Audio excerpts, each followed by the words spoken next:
So our next topic is multiple bar graph. Multiple bar graph का सबसे पहले हम एक पिक्चर देखते हैं। मल्टीपल बार ग्राफ का मतलब ये होता है कि हमारे पास एक ही ग्राफ में मल्टीपल बार्स हो। जैसे यहाँ पे हमारे पास एक रेड कलर की बार, एक ग्रीन कलर की बार है, और इन दो बार का पेयर है हर यहाँ पे हमारे पास हर कोऑर्डिनेट्स के लिए।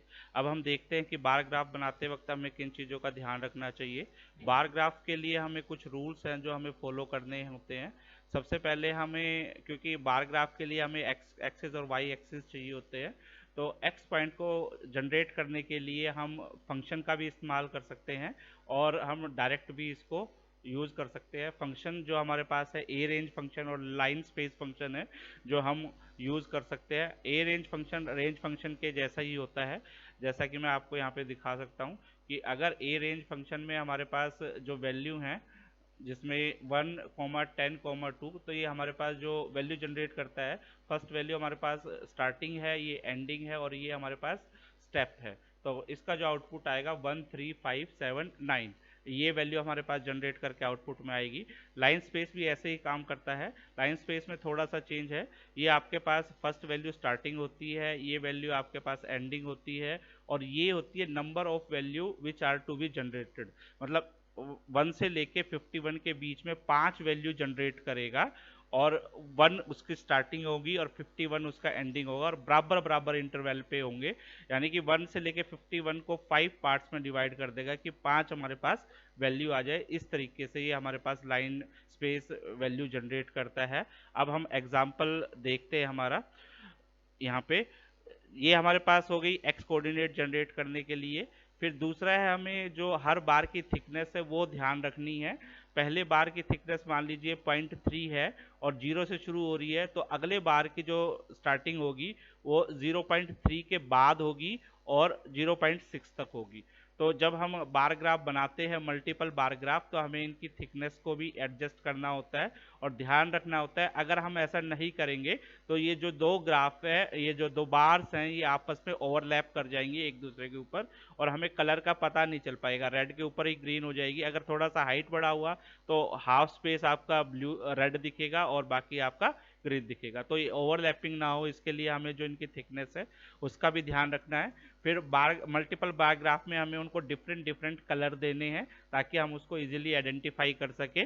और फिर जो हमारी विड्थ होती है, जैसे दो बार ग्राफ बन रही है यहाँ पे एक जगह एक कोऑर्डिनेट्स के लिए, तो उनकी जो थिकनेस है या विड्थ है वो भी सेम होनी चाहिए। और लास्ट में हम फंक्शन का इस्तेमाल करते हैं। फंक्शन हमारा वही रहेगा जो बार फंक्शन यूज करते हैं।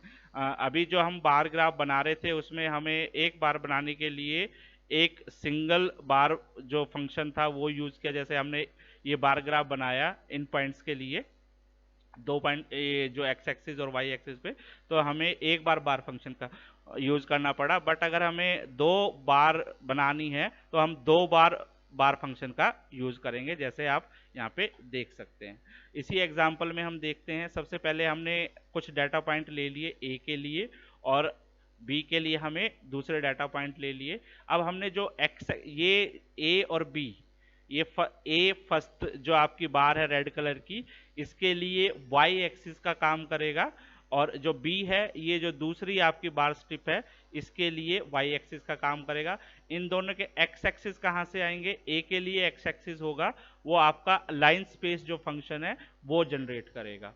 तो हमने अब जब बार बनाई तो एक्स और ए के बीच में एक्स की वैल्यू क्या होगी? जैसे 1 होगी, 1, फिर यहाँ पे आपका सेकंड शायद 15 है। वो मैंने बताया कि लाइन स्पेस जो आपका है वो रेगुलर इंटरवल के ऊपर जो वैल्यू होती है उनको जनरेट करता है। आप इसको सिर्फ फंक्शन को चला के भी देख सकते हैं कि क्या क्या वैल्यू आएंगी।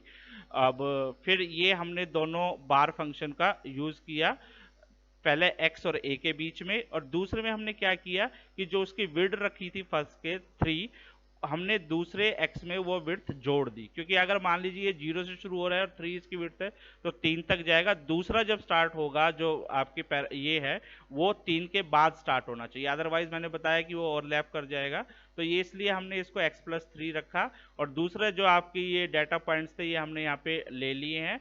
विड्थ को हमने फिर 3 रखा, 3 रखा, और जो आपका कलर है उसको ग्रीन कर दिया, एक में रेड कर दिया। और ये label is equal to India. Label मतलब जो रेड कलर रिप्रेजेंट कर रहा है वो इंडिया को represent, sorry, red colour is represent कर रहा है वो ऑस्ट्रेलिया को रिप्रेजेंट कर रहा है, और ग्रीन कलर जो रिप्रेजेंट करेगा वो इंडिया को। ये लेबल के लिए होता है ताकि हम इसको बाद में इंडेक्स की फॉर्म में दिखा सके। इस इंडेक्स की फॉर्म जो हम यहाँ पे शो कर रहे हैं इसको बोलते हैं लीजेंड, और इसको शो करने के लिए हमारे पास मेथड होता है लीजेंड। यहाँ पे हम देख सकते हैं कि इसको शो, अगर हम नहीं लिखेंगे तो ये जैसे इंडेक्स बन के आ रहा है ये नहीं आएगा। फिर हमने इसको एक्स एक्सिस के लेबल दे दिए, वाई एक्सिस के लेबल दे दिया और टाइटल दे दिया और इसको शो कर दिया। तो इस तरीके से हमारे पास आउटपुट आएगी। अब इसको और बेहतर समझने के लिए हम अब प्रैक्टिकल देखते हैं। एक प्रैक्टिकल में हम इसको करके देखते हैं, एक सिंपल सा। ये हमने एक एग्जांपल ले रखा है। सबसे पहले हमने दोनों लाइब्रेरीज के अंदर इंपोर्ट कर दी है। फिर हमने, क्योंकि हम यहाँ पे 2 बार बना रहे हैं, तो हमने 2 वैल्यूज ले ली, एक x1 और y1। मतलब ये दोनों मिलके हमारे पास एक बार की जो स्ट्रिप है रेड कलर की वो बनाएंगे, और ये जो दूसरे हमारे पास 2 वैल्यू हैं x2 y2, ये ग्रीन कलर की जो आपके पास स्ट्रिप है वो बनाएंगे, बार बनाएंगे।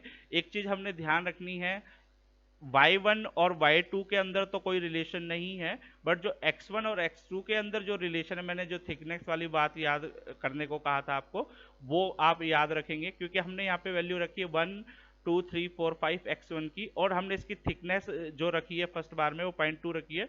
तो जो आपका x2 होगा वो आपका जो इसकी वैल्यू है x1 की उसमें 0.2 जोड़ेंगे।